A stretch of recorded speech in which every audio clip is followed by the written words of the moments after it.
And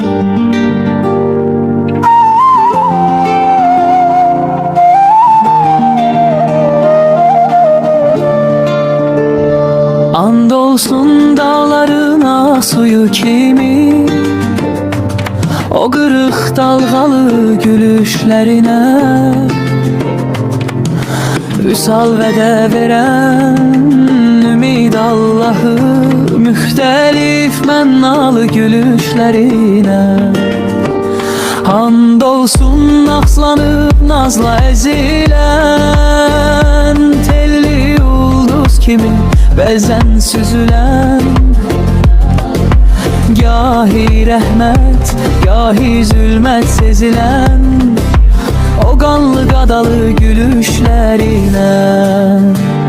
And olsun axşamlar nəşədən daşan, ürkək ceyran kimi dağlardan aşan,